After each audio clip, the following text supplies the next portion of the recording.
Welcome to this edition of the Coach's Corner. I'm Wes McKinney here today with head men's and women's track and field coach Mike Cox. Coach, good to have you on today. Happy to be here. Start with the men's program first.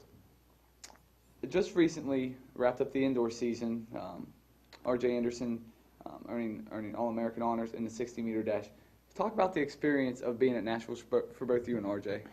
It was definitely a great experience. I mean, last year R.J. made it to Nationals and didn't have the opportunity to compete due to a hamstring, issue. So, he at least had been there and saw what it was all about. So I think that was definitely an advantage. Was seeded 7th coming in, qualified 7th, and then finished 5th. I know he always sets very high goals for himself and, pictured himself winning that thing. And I knew it was definitely a shot that could happen. Unfortunately, he came up a little bit short, but still ran 2 great races.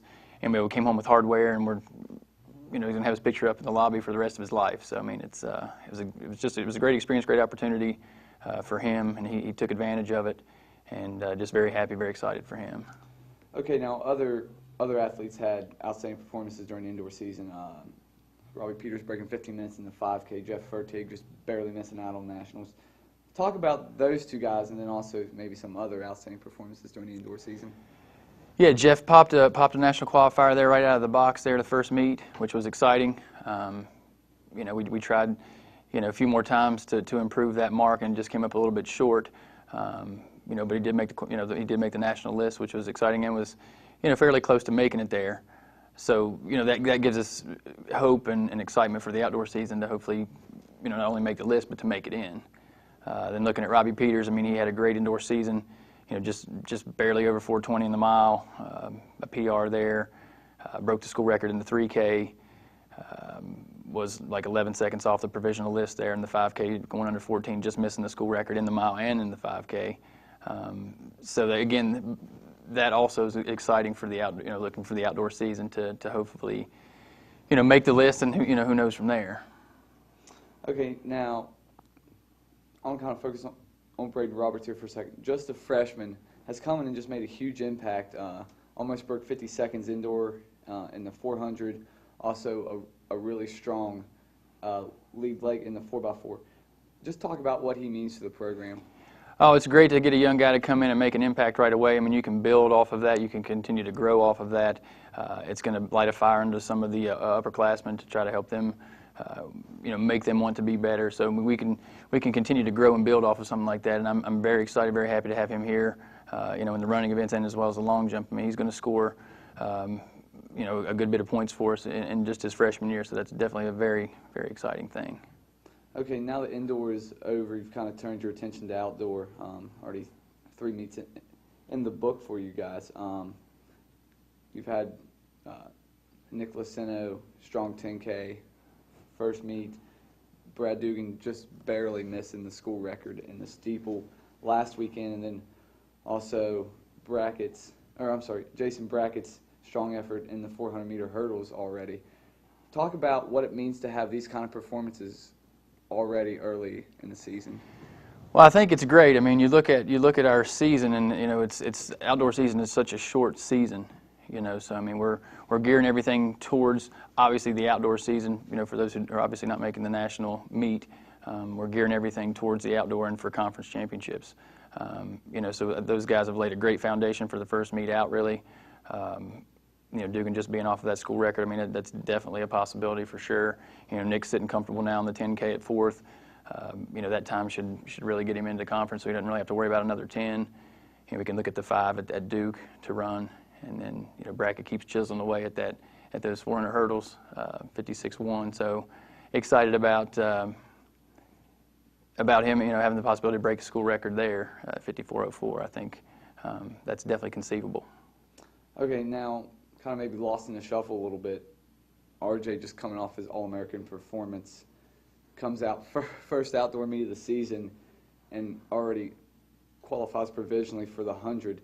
Just discuss his ability to come back so strong after maybe a little bit of fatigue at Nationals indoor. Definitely.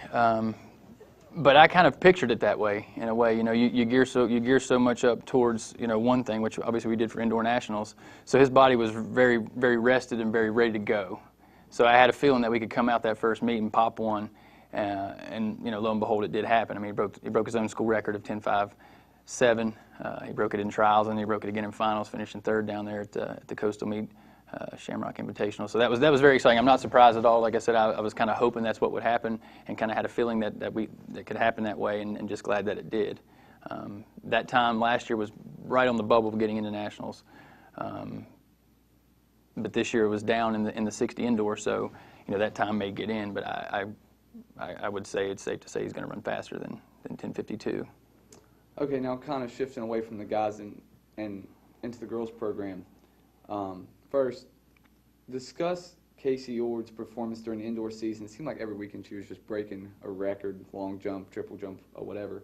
But also talk about her transition from the softball to being able to perform so well in track. It was very exciting to have her join us. That's for sure. Some of her athletic ability. She had a great high school resume as far as track and field goes. I mean, it was a great resume. She's jumped far and ran fast. So I think just her making the adjustments and getting back into the groove. I think there's still more in the tank, and hopefully we can continue to get that out of her. But she's done an extremely great job. Okay, now discuss the effectiveness of the girls 4x4 throughout the indoor season, and obviously you guys broke a school record indoors. Yeah, definitely. I mean, that was exciting. Again, it's just showing hard work and putting it together when we needed to put it together, and even putting it together when we were in our really kind of our work phase, being that it was indoors and we're still looking down the road. So that's promising. Promising there too for our 4x4. I mean, we went 354 last year outdoors, and we didn't lose anybody. So it's exciting. I mean, you got six girls there. So when we have somebody goes down, we can put somebody right back in. Obviously we didn't have Shawnee because we were redshirting her. We didn't have her indoors on that relay, which probably would have gone a little bit quicker even. If I have no doubts it would have gone quicker, for sure. But they still did a great job with the girls we had that were obviously competing and not redshirting. So it was exciting. Okay, now one of the girls that's on that 4x4 team, both indoor and outdoor, was Megan Savioli. Had a real nice indoor season. As a coach, what do you expect from Savioli in the outdoor season? I mean, she's really coming into top form right at her senior season and looking spectacular. She works really hard. I'm very excited for her and happy for her. I mean, she's PR, and I mean, she just set the school record in the 400 hurdles actually at the Shamrock Invitational. Look at that, she broke her own record there, 65-1. She's leading, or 65-1. Yes, she is leading the conference in the 400s and is sitting second in the 100s. So our lead leg on the 4x4, just a very dependable athlete. Again, really hoping she has a great outdoor senior season here, goes out with a bang, and I don't picture it any other way really for her. Okay, now you already touched on her performance, but also some impressive results early in the outdoor season. Rachel Williams last weekend, PR in the 5K, also an automatic conference qualifier. Lydia Powell, also nice 400 effort there. Talk about some of the girls' efforts so far in the outdoor season. Yeah, it's been good. I mean, Rachel Williams PRs in the 5K. She gets a conference qualifier, as well as Lydia Powell's keeps chiseling away at that quarter time for her. Courtney Van Adder PRs in the 10K. Gets, hopefully that time will get her in to conference as well. She hit the B standard. Chelsea Calloway sitting at the top of the leaderboard there in the conference of the steeplechase. Shawnee Carnett hitting the qualifying national time there, coming right out of the box too. So, it's exciting. I mean, I think we're right where we need to be, and we're going to continue to keep working and hopefully keep doing better again, because outdoor season is short, and conference will be here before we know it. Okay, now you just talked about it, but you redshirted Shawnee indoors, and then the first 800 of the season, runs 2:12. Gets her into nationals provisionally as of now.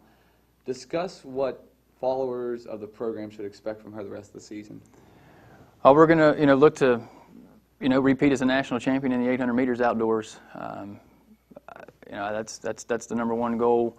Right now, hopefully we'll hit a provisional or even even better in a 15. Possibly the 400 as well. I mean, which was really close in the 4 last year. We've been really focusing more towards the 815 more so than we have anything shorter than the 800. And then with our ultimate goal, looking to try to qualify for the Olympic trials in June. So I'm excited. I mean, training is going super well. We've increased the volume for an extended period of time here. She's been running races very tired and still performing very well. So when we cut back, we go to taper. It's hard to tell what'll happen. Okay, now just a couple questions about the program in general. What's the roles of the assistant coaches? First off, Coach Sheena Spencer, and then also Coach Arthur Jensen. Yeah, I mean, they both are here to help us be better and promote Concord and help our athletes improve and be the best that they can be. Obviously, Sheena's more of the hurdles, sprints, starts. Working on blocks and that type of, in that area. And then Arthur obviously is over the throws. Okay, now in past years, mainly the sprinters have just kind of hit the weight room, but obviously this year, Coach Jesse Miller is kind of the strength and conditioning coach for Concord.